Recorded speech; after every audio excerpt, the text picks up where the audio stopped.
चलिए तो देखिए, पिछले क्लास में 3 क्वेश्चन हो चुका था, चौथा आपके सामने लगा हुआ है। देखिए क्या कह रहा है, कह रहा है यदि एक्स क्यू माइनस में 3x² प्लस x प्लस 2 को एक बहुपद gx से भाग देने पर भागफल और शेषफल क्रमशः फलाने और फलाने हैं, तो gx का मान ज्ञात करें।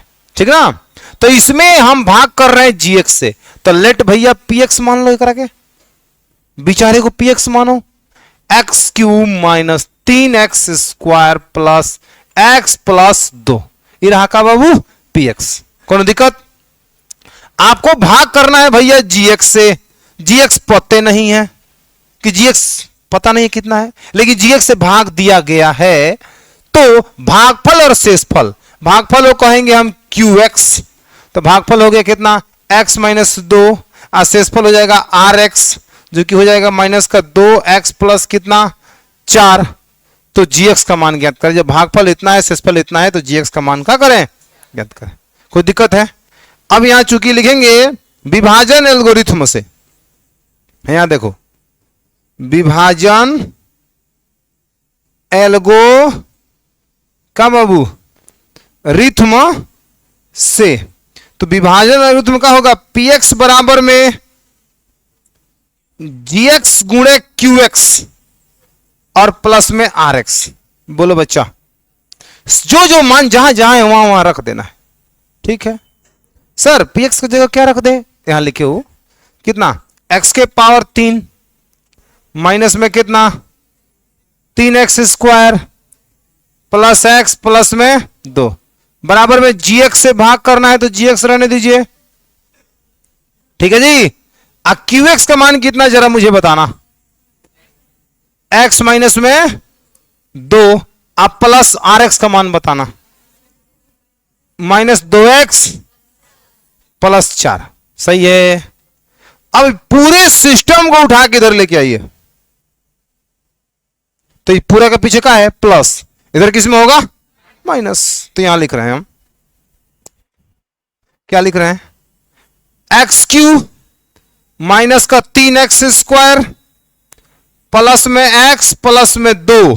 अब पूरा सेट जब उठ के आएगा तो पूरा का पीछे पूरा ब्रैकेट के साथ लेके आ रहे हैं बाबू, एक एक करके नहीं ला रहे हैं, पूरा ब्रैकेट के पीछे क्या है प्लस, इधर आता किसमें हो गया माइनस, माइनस का कितना है माइनस का 2x प्लस कितना 4 बराबर में इधर है gx गुणे x माइनस 2। बोलिए कौन दिक्कत।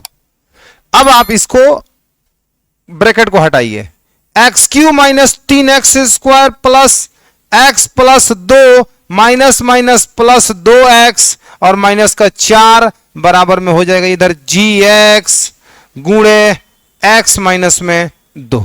बोलिए अब यहां हल करेंगे, एक्स क्यू माइनस में 3x², 2 गो x 1 गो x, कौ गो x होगा 3x और प्लस माइनस माइनस का 2 और बराबर में हो जाएगा gx गुणे x माइनस में 2। बताना है, गुणा में है किस में आएगा भाग, तो यहां हो जाएगा एक्स क्यू माइनस में 3x² प्लस 3x माइनस में 2 बटा में x माइनस में 2 बराबर में gx। मुझे लगता है आपको भी लगना चाहिए कि ऊपर वाला में नीचे से जब भाग करेंगे तो एक कट के जो आंसर आएगा वही आपका gx हो जाएगा।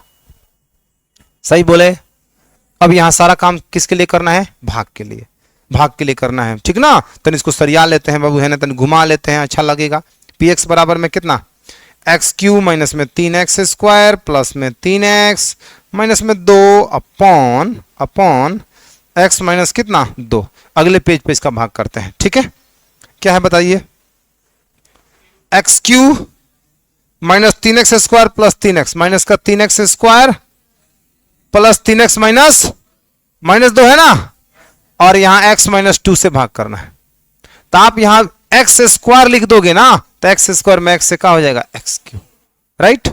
अब 2 साथ में है तो इसमें भी गुणा होगा, तो माइनस प्लस माइनस 2x², यानी कि यहां माइनस होगा यहां प्लस होगा, ये खत्म होगा, माइनस प्लस माइनस 3x² में से 2 जाएगा, माइनस का x² प्लस में 3x और माइनस से कितना 2।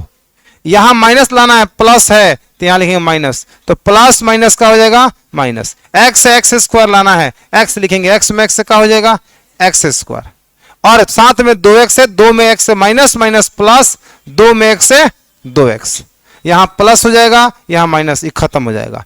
3 गो x में से 2x जाएगा, प्लस 1 गो x होगा और माइनस का 2 होगा। बताना, अब कुछ नहीं करना है, सिर्फ और सिर्फ +1 करना है।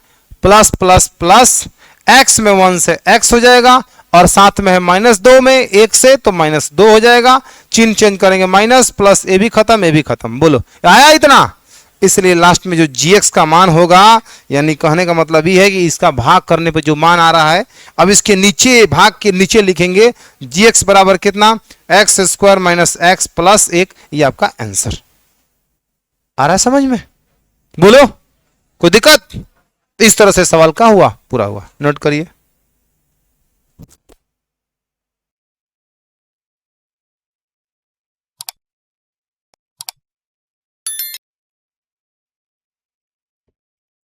देखो बाबू, क्वेश्चन नंबर 5 कह रहा है px gx बहुपदों px gx qx और rx के ऐसे उदाहरण दीजिए जो विभाजन एल्गोरिथ्म को संतुष्ट करता हो। माने px बराबर में gx गुणे qx प्लस rx को संतुष्ट करता हो, और दूसरी बात जिसमें घात px और घात qx एकदम समान होना चाहिए। मैंने ऐसा उदाहरण लेना है जो समीकरण को भी, सर विभाजन एल्गोरिथ्म को भी संतुष्ट करे, और साथ ही साथ px का घात जितना उतना ही qx का घात। क्लियर है?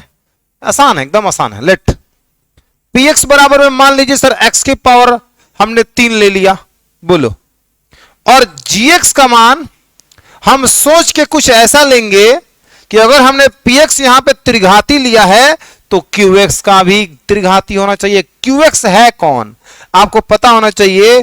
px में जब हम बाबू मेरे gx से भाग करते हैं तो यहां qx मर्त में कटता है और यहां पे rx शेषफल आता है। बताना, तो qx जो भागफल आया है वह qx का भागफल का, और जिसमें भाग हो रहा है दोनों का घात बराबर होना चाहिए। माने जिसमें भाग हो रहा है उसका भी घात, और भाग करने पर जितना मर्त में वो कटा रहे हैं, आगे बढ़ा रहे हैं, उसका घात एकदम आपस में क्या होना चाहिए। तो हम कह रहे हैं, देखिए हम पहले ही सोच के पहले स्पष्ट करते हैं। यहां पे हम एक 3 ले लेते हैं खाली। क्या ले रहे हैं? 3 से खाली भाग करेंगे हम। इसके घात से मतलब नहीं है, px और qx के घात से मतलब। देखो यहां पे अब एक्स क्यू में भैया जब तुम 3 से गुणा भाग करोगे तो यहां 1 लाना है तो आप 1/3 लिखोगे। बोलो 1 आ जाएगा, बोलो, और आप लिखोगे सर एक्स क्यू, तब जाके देखो 3 में 1/3 एक्स क्यू से गुणा होगा, 3 से 3 खत्म, क्या बचेगा एक्स क्यू, तो यहां आ जाए कितना एक्स क्यू, यहां होगा माइनस, खत्म, क्या हुआ 0। आ रहा है बात समझ में? अब मुझे बताओ यहां पे QX का मान कितना है 1/3 एक्स क्यू, और RX का मान कितना है 0। अब जरा देखो तो इसमें ये दोनों बराबर है कि नहीं है। px का घात कितना है 3 और qx का घात कितना है, तो यहां आप कह सकते हैं अस्पष्टता का बाबू, अस्पष्टता घात कितना बाबू, घात px और बराबर में घात कितना, घात कितना qx। Clear, complete. बोलो समझ में आया? ऐसे उदाहरण आप अनेकों अनेक ले सकते हैं, एक एक दुगुना अनेक ले सकते हैं। आप चाहेंगे यहां 2 से भाग करिए तब वो वहीं आएगा, 3 से भाग करिए तब वो वहीं आएगा, बुझा रहा है? लेकिन होशियारी करना है, जिस बहुपद को ले रहे हो जितना घात को भागफल घात उतना ही लाना है, तो किसी न किसी अचर से भाग करना पड़ेगा। तो अचर भी तो एक प्रकार का बहुपद है ना, है कौन बहुपद है, शून्य बहुपद। बोलिए कोई दिक्कत? हो गया इसका कंप्लीट। ऐसा ही पूछ रहा है, इस बार कहा है कि px gx ऐसे उदाहरण लीजिए अगला स्टेप में कि घात qx और rx का मान बराबर हो जाए। तो यहां पे थोड़ा आपको दिखाना चाहेंगे फिर से एक बार, px है हम भाग करते हैं, उसका नाम रहता है gx, और यहां रहता है qx, और यहां आता है का 0, सॉरी क्या रहता है rx, यहां रहता है rx। अब इस बार बोला है कि rx का घात और qx का घात बराबर होना चाहिए। आप p और x इस प्रकार लीजिए, तो लेट यहां पे कर देते हैं px बराबर में कोई सा भी बहुपद ले लीजिए x² + 3। अब gx का मान सोच के रखिए, ताकि दोनों का मान आपस में क्या हो जाए, बराबर हो जाए। एक ही पद में लेंगे तो ज्यादा बेटर रहेगा। बताओ, दोनों घात समान होना चाहिए, चाहे वो घात शून्य ही क्यों ना हो, ठीक ना। तो हम कह रहे हैं कि अगर हम यहां पे 2x² ले लेते हैं, x² से हम भाग करते हैं, ठीक है। आइए देखते हैं क्या होता है। तो यहां 2x² में इसके ऐसा नहीं सोचना है कि जो हम लिख रहे हैं यही सही है, सॉरी यही हो सकता है, इसके अलावा और नहीं हो सकता है, बहुत हो सकता है, सोचने का बात है। अभी प्रेजेंट ऑफ माइंड जैसा काम कर रहा है वैसा हम कर रहे हैं। आप बताओ, यहां खाली 2 लिख देंगे तो यहां 2x² आ जाएगा कि नहीं आ जाएगा, और माइनस कट के खत्म होगा कि नहीं खत्म होगा। आप बताओ, ये कौन है, qx कितना है, 2 है, rx कितना है, 0। आप बताओ दोनों घात बराबर है कि नहीं बराबर है। जितना qx का शून्य बहुपद, इसका घात शून्य है, इसका भी घात का है शून्य, खत्म हो गया, टाटा बाय बाय। बुझे, बोलो ना। तो qx का यहां मान मिला 2 और यहां पे rx का मान मिला कितना बाबू, 0। तो यहां कह सकते हैं जो घात qx बराबर में घात कौची rx, खत्म। और यहां पे सर ऐसे उदाहरण लेना है कि कट के कहा आ जाए, शेषफल 0 आ जाए। तो देखो कितना आसान से, इसको भी देख के बार देख लो, कहानी खत्म हो जाएगा ना। यहां हम क्या मान ले रहे हैं, लेट px बराबर में 2x² और gx का मान सीधे कर देते हैं। यही उदाहरण ले लीजिए, यही वाला। आप बताओ शेषफल इसमें 0 आया ना, बाकी किसे घात किसके बराबर होगा उसे मतलब नहीं है, बशर्ते शेषफल 0 आना चाहिए। तो यही उदाहरण आप इसमें भी चिपका सकते हो, कोई दिक्कत वाली बात नहीं है। खत्म, बोलो, चैप्टर समाप्त हुआ। इस तरह से बहुपद पूरी तरह से क्या हुआ, समाप्त हुआ, ठीक ना। अगले क्लास में हम चालू करेंगे अगला चैप्टर, 2 चर वाला रैखिक समीकरण। आप इसको नोट कर लीजिए।